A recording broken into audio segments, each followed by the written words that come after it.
Hey followers, this is Doug Kenny of Movie Maker Doug 55. I'm the author of The Amazing Comeback of an Autistic Spokesperson, my biggest success story. And today, Andy McPhee and I have an incredible guest with us. Her name is Angie, and she's going to share her life journey. Welcome, Angie. Hi, so nice to meet you. It's a pleasure to be here. Yeah, hi Ange. Thanks for making time to do this. Oh, no, I'm very excited about the whole thing. I think what you're doing is amazing. So thank you for allowing me to be part of it. Ah, thanks. That's great. Well, Doug, away you go, captain of the ship. All righty. So, Angie, it's amazing what you're doing today. So I must ask you, what are you doing these days? These days, I'm an artist and a designer. I'm also, sorry, my brain is a little bit bad. I've got epilepsy. I teach boxing as well. Oh. Yes, I teach. Wow. Yeah, I know. I teach boxing and I'm an artist as well, because you have to kind of, I don't want to be an artist starving in the garret. So I always had to have a backup. And so, so I'm a boxing trainer and an artist. That's amazing. That's really awesome. I don't mean amazing in the way that, a female is coaching boxing. It's just, it's amazing that art is such a gentle form of creativity. But when you put the paintbrush down, on come the gloves. Yeah, absolutely. Which is actually why I'm teaching it rather than being it, because I was a terrible boxer because I could never hurt the other girl. Yes, and so I couldn't let loose on her. So, but they would always let loose on me, hence 2 broken noses, broken ribs, and I'd better move on from this and just teach it instead. That's so funny. Yeah, oh, yeah. I know about some boxers from Muhammad Ali and Mike Tyson and Evander Holyfield. Yeah, those are big names in the boxing world. And well, Doug and myself interviewed in our second series friends of mine, Sam Greco. He was world champion K1 back in the day, just before K1 went to MMA. Sam still, he trains, he's done a bit of acting. I've worked with him a couple of times, but his son, they're currently in Abu Dhabi fighting a big fight competition over there. And Sam's a big guy, and you can see his son is taking after him. Then we had Kit Dale. He was a 2 times world champion jiu-jitsu player. He's an Aussie living in LA, actor, does a lot of work online. And Jerry Trimble, he's also an actor based in the States. And Jerry was a 2 times world champion kickboxer back in the day, and he's also a mentor for anti-bullying advocate, and he's an actor. So yeah, it's really we've had some really interesting people, and we should have stuck you in that one, Angie, in the pilot.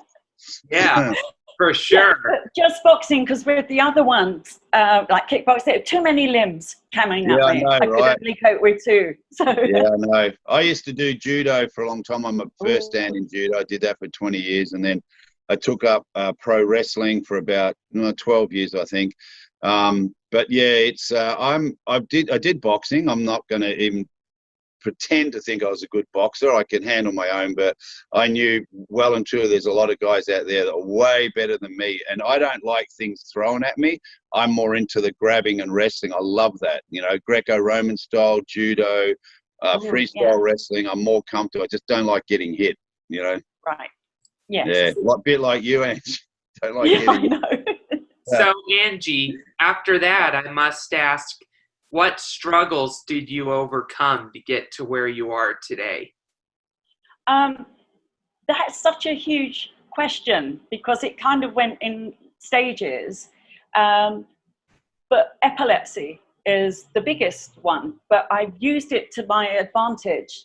I think so, because if you're going to have a neurological disorder, I would say epilepsy is very interesting because it changes your perception of the world. You see the world in a very, very different way. And also, I think if you can't create with it, I don't know how people cope without getting it out. Because it has to be, because it's so internal, and there is no reference on the outside world to actually what is going on in your head. There's no reference. It's too strange and too nebulous to actually describe.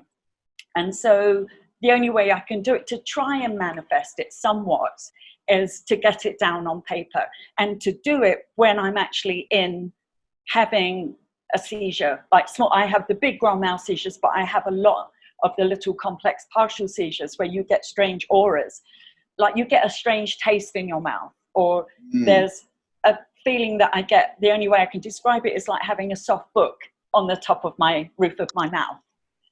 So so that's, I've overcome a lot from doing it, but it's never been this thing where, oh, I'm gonna overcome that because I've got epilepsy. It's almost like I've always said, right, I'm going to do that and figure it out when I get there. Like I went to Borneo by myself, and I thought, I know I'm going to have seizures when I'm there, but I don't care. I'll figure it out when I get there. And I did have the seizure. Second night was there, and the guy who ran the hostel, I came round and he's going, she's got a demon in her. And I thought, oh, that doesn't bode well, does it, for the rest of the trip? But then I met these other women on the trip, and I told them, I said, I just want to let you know I've got epilepsy. And they go, oh, no worries, we're the best paramedics in Canberra. So we'll take it. So I thought, oh, it all worked out for the best. So yeah. So overcoming that's things. amazing, Angie. Like you just said to us then, before we started the interview, that you're having small seizures now. And it was interesting. Can you just explain to the viewers again what you said to us about these little small seizures? What happens to you now? Yeah, it's I'm having little small seizures in my head, and it feels like my brain slips. And when I'm doing a film at the moment about getting from the beginning of a sentence to the end of a sentence, what goes in my head throughout that sentence is my brain goes down all of these rabbit holes. It's like I get déjà vu, jamais vu, and it happens so fast and so quickly. And I get to the end of the sentence, and I thought, they haven't noticed. I did it. I got there. And there's a quote in Hamlet that says, "Time is out of joint," and that's the only way I can describe. When I heard that quote when I was watching Hamlet, I thought, that's it. Time is out of joint when I do it. So wow. That's the only way I can describe it. So I'm going to make a very short film of me just actually talking, like the soundtrack will be a sentence. And, wow. And the visuals would be like the jamais vu, the déjà vu, like the rabbit hole, and the fact that I got there and nobody noticed it. So it's wow. happening throughout this. That's but amazing. I think like, it's like, exhausting. Oh, gosh. I mean, yeah, just listening to you say that, it's like words having a conversation with you, but there's 6 million mice running on a wheel in your head, and they're all running in different directions, you know?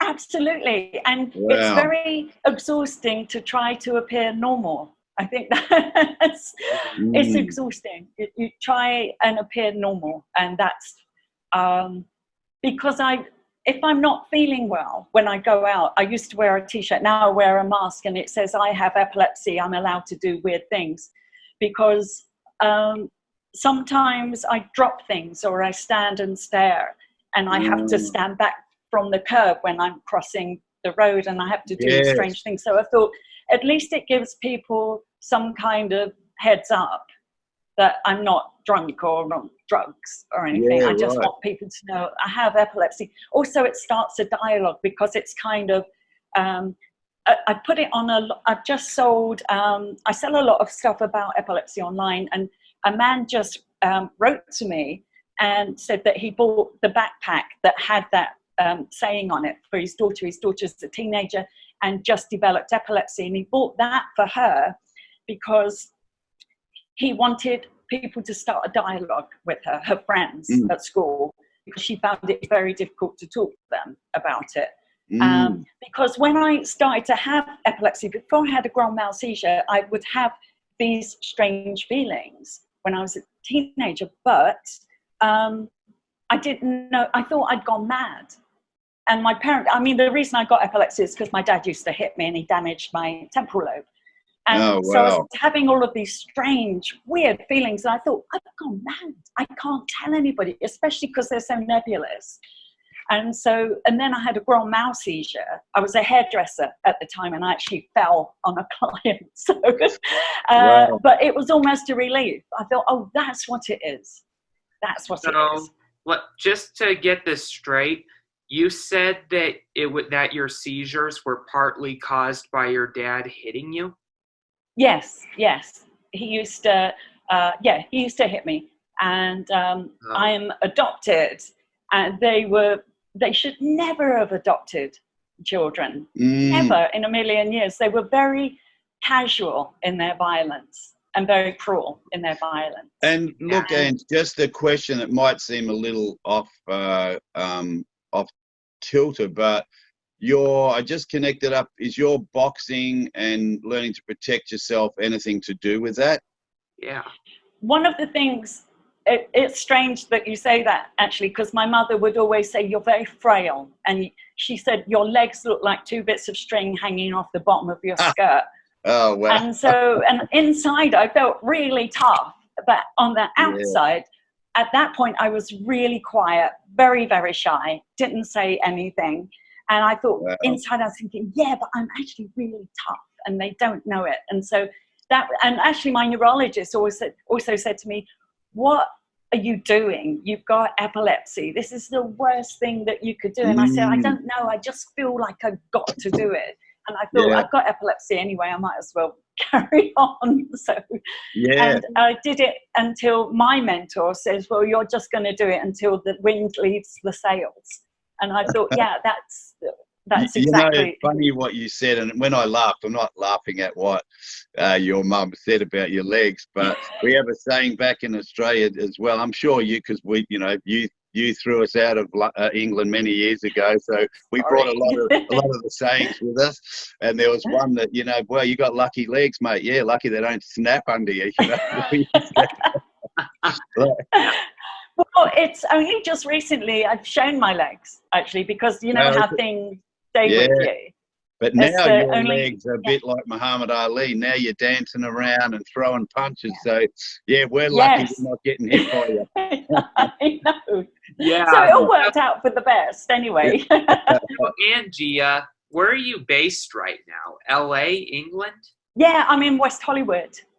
Nice. Yeah, West Hollywood. I'm in LA. I'm going to have to pay you a visit. Oh, yeah, come and box. Yes. I would love to learn a little bit about boxing. Yeah, please do. Yeah, please go. Please, Doug, go with Angie and learn boxing. Please do that. Yeah, it'd be good to get my hands in shape. Yeah. You need a couple of, boom, boom. Oh, you say I need a couple of these? But also, I was determined to go to art school as well. And my parents refused to let me go and said I had to learn a trade. So, which is why, and the thing was being a hairdresser to that. So when I was a hairdresser, I saved up my money, and there was only one art college that I wanted to go to, and I would never have gone to any others. And I thought, if they don't let me go to that one, I'm just going to bother them until they actually let me in. It was the St. Martin's School of Art in London. Oh, okay. And I thought, if you're going to go to art school, there's no point going anywhere else. And they did. They let me in, which was, I still felt like an imposter the whole time I was there. Also very quiet, very shy as well. Nothing like I am now. So, but yeah, and it was brilliant. And I did a film course there as well. So that was Really I good. think I went there St to do fashion. Martin's, they're in Australia. They're in Melbourne as well, because they run theatre Oh, companies. And if it's the same one, because there's one in Melbourne called St Martin's, theatre company, they teach acting and classes. So it might be the same one, well, connected. they kind of did. They used to just do arts and fashion and sculpture and painting, but I know they've expanded now because I'm Miss Bloody Bossy Boots, became the president of the West Coast alumni out here, Wow. which is why I started to put on exhibitions for them out here great. for 3 years in a row. I got them all together and we put on big exhibitions. That's then awesome. I put on my first solo exhibition out here as well. Wow. And that was to do with epilepsy and it was, you know how people would just say one small thing and the course of your life changes. Yeah. And so somebody a friend of mine in London, just as an aside, just said it would be fun. We went to art college and she said, we all need to keep in touch. Why don't we all do one self-image every single day and just send it to each other? So we keep in touch every day and it would make us do art every day. So I thought, that's brilliant. And so I started to do it. And you could do anything, like just a scribble or something, as long as you did something, we sent it to each other. And then because I'm a filmmaker, I started to put them on a film, almost like a flicker book. And then what I noticed was I could see a seizure coming. It was when you put them all together, the brevity and the colors I was using became darker and darker. And you could see it was almost like going into an abyss. And then you came out again from the other side. So I put them all together. And so it was 365 images. And then I put the other women's, there was 4 of us, I put some of their stuff together. And you could see one woman, she was going into this depression because she started very colorful drawings. And then again, hers, when you ran it really fast, some of them was just a scribble while she was under the bedclothes at night. And so it was this kind of roller coaster for both of us. So anyway, I put it all together again, Miss Bossy Boots. I put them all together and had an exhibition out here. So I had 365 prints and I just would run them all together, and that's it. Really, that's how I got my first solo exhibition. That's really interesting. So you're an artist then? Yes.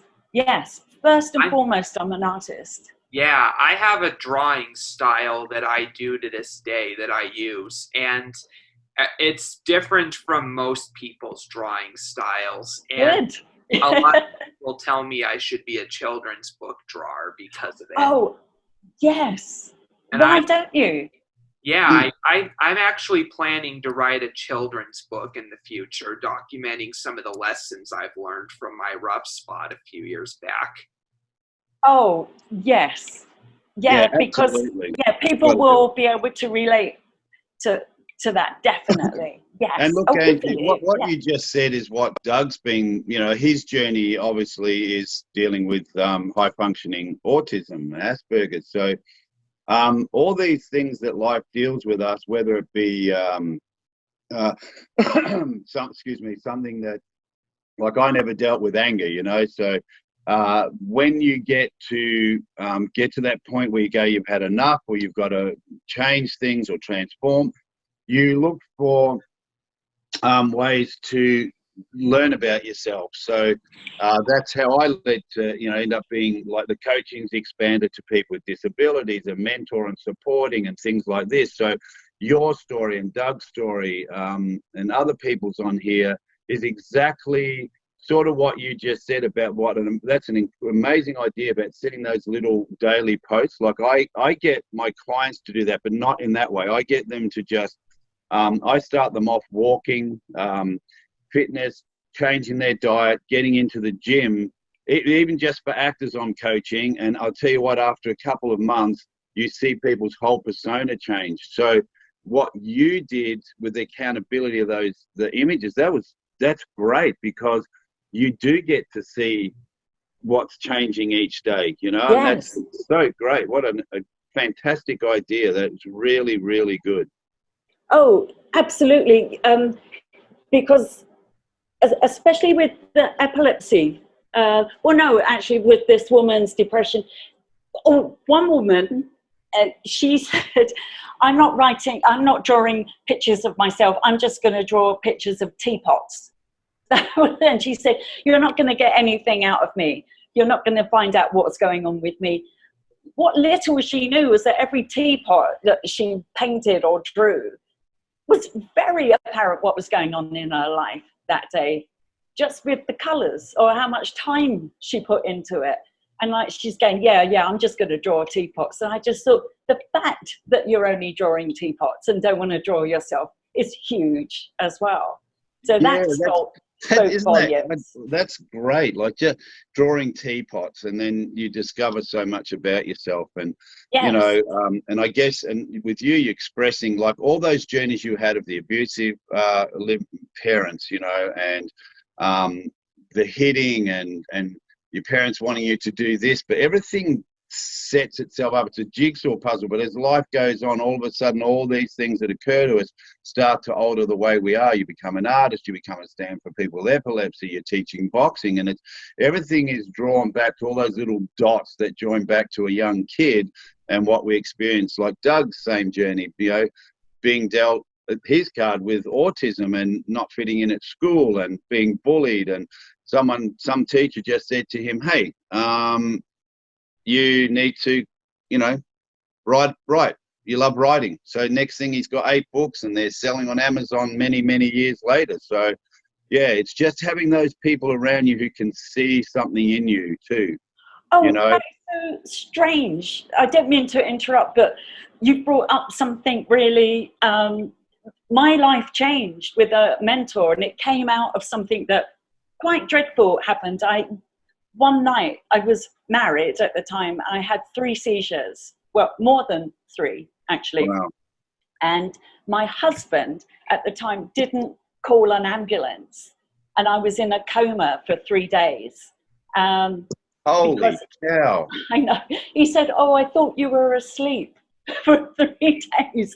So I came out of it, and I couldn't remember, but my brain was so scrambled, but I managed to get to the hospital, and it was a teaching hospital in London for neurological diseases.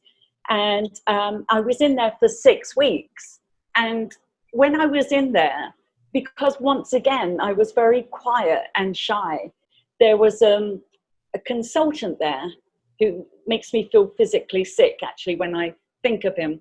And it was a new drug that apparently they said I'd volunteered for, which I didn't.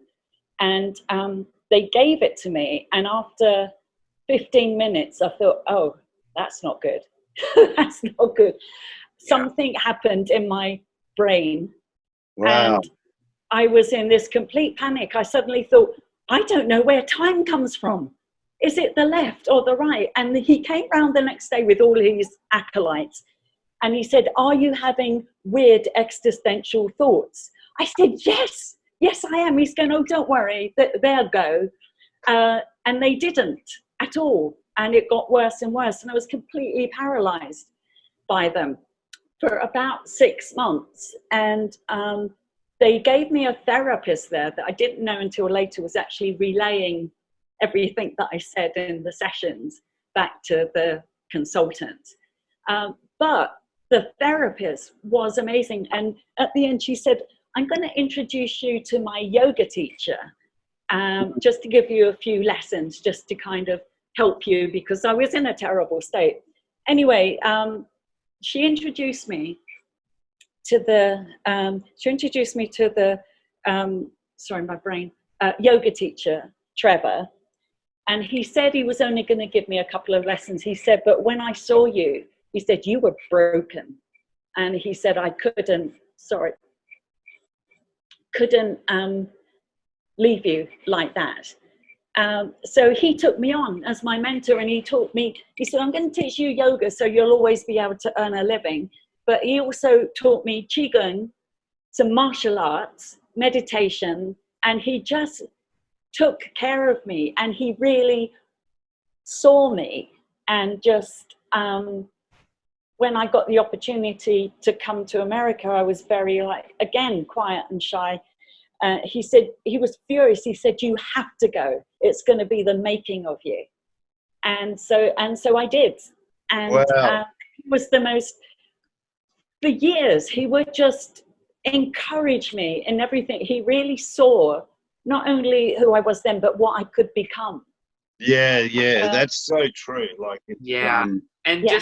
just to add to that, my life changed during my rough spot a few years back when I went through a tremendous loss.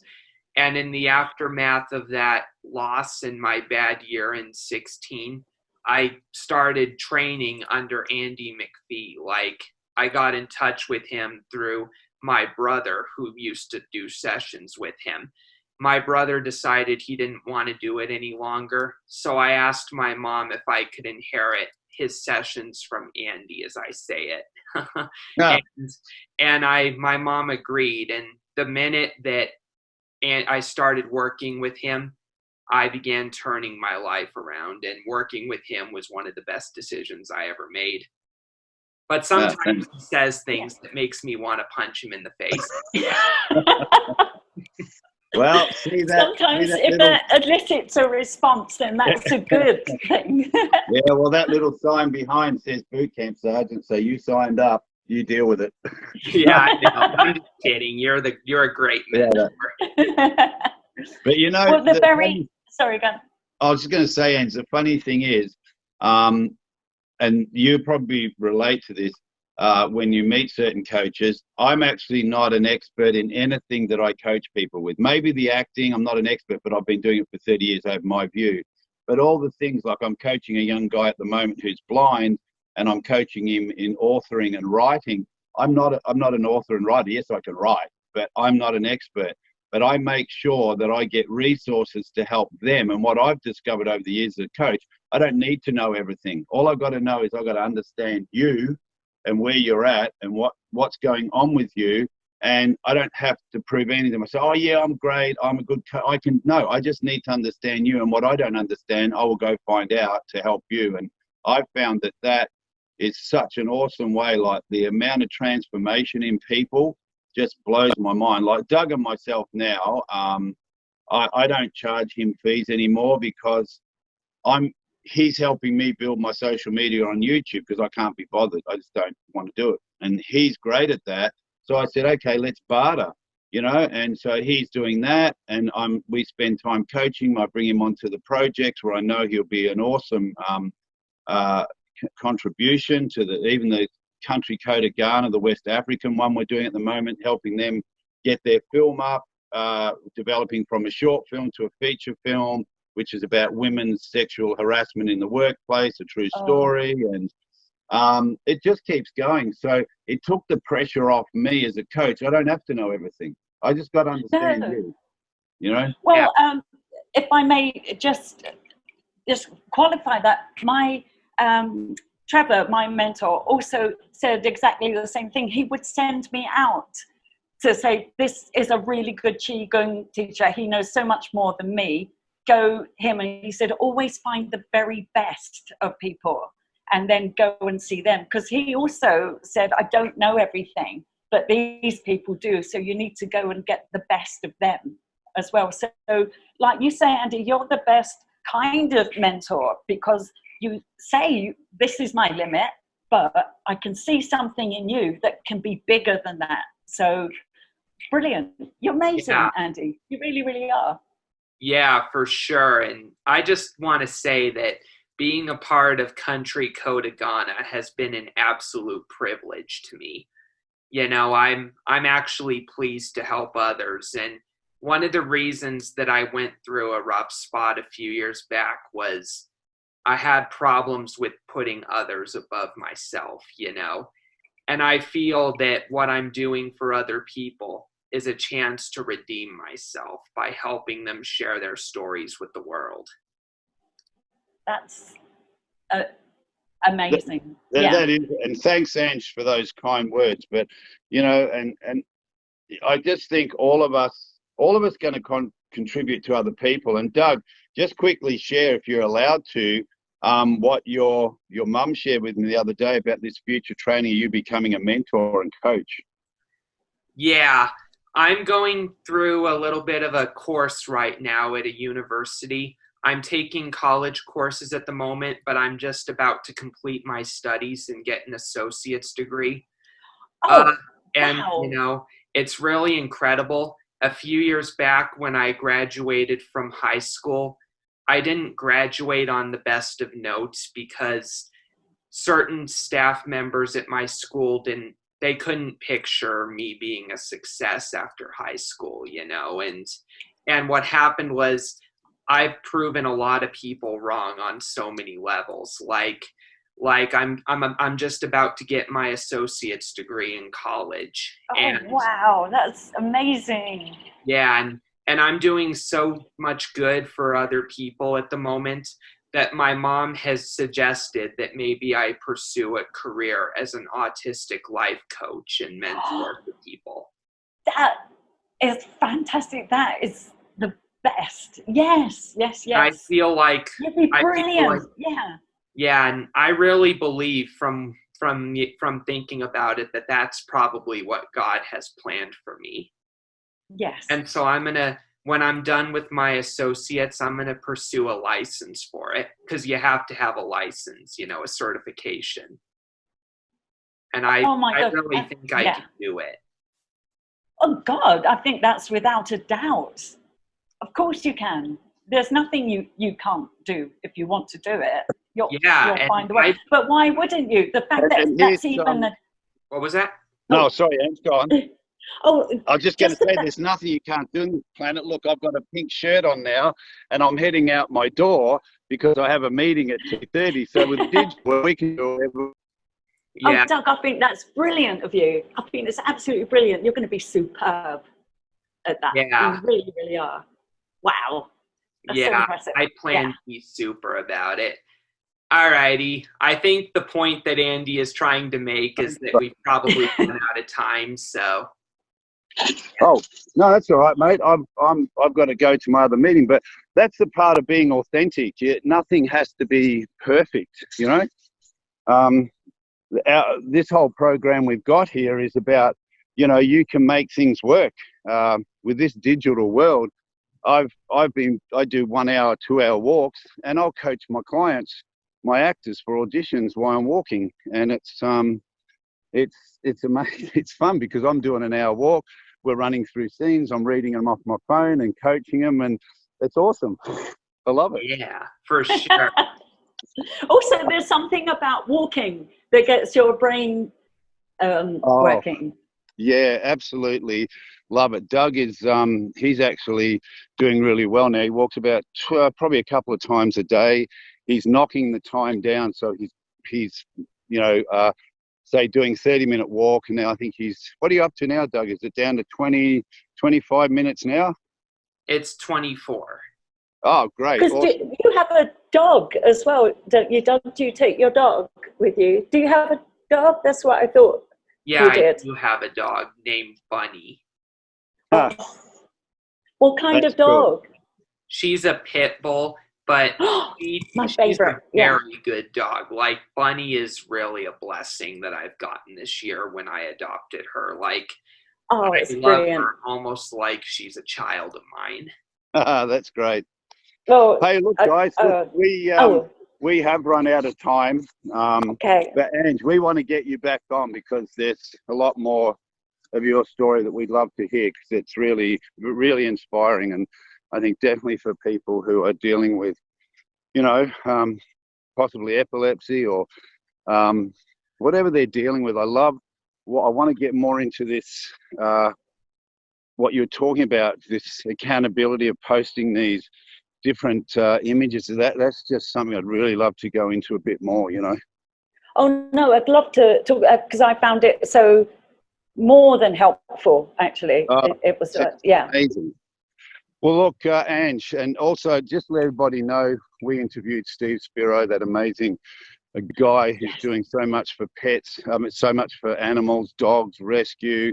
Yeah, what an amazing guy. And I met him through Ange. So, and me and Ange met in Uber. There you go. See, Yes, meet people. I know.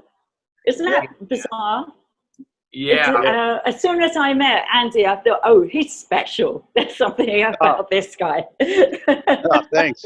And until I turned around, you saw the face and went, oh, what was I thinking? I must have been having some unusual thoughts. Yeah. All right. But you had an energy when I got into your car. I just thought, oh yeah, this guy he's vibrating at a higher level than most people. So yeah, well, that's how we connect up with wonderful people like you and Doug, and it just hopefully we leave something with somebody else, that watches these. So well, look, Ange, I really appreciate you, and I definitely we want to get you back on. I said I'm speaking for Doug, but I'm pretty sure he's thinking exactly the same, Yeah, I am. We got to bring you back on the program, and we will do. Oh, thank you. I hope I didn't talk too much. I tend to, I wanted you to keep on talking. Yeah, but you don't talk as much as Andy does. See, this is what I have to put up with, Ange. Right? But everything that Andy says is pure gold. So that's all right. I agree with you. Nothing is extraneous. Well, I tell you what, it's pretty warm out here today. So that image you've got, Doug, I feel like I'm actually walking in that bed. Yeah, Arches was hot that day. But yeah, anyway, I want to thank you guys for appearing on the program. Thank you for having me. No problem. Yeah, thanks for Ange. coming on, Angie.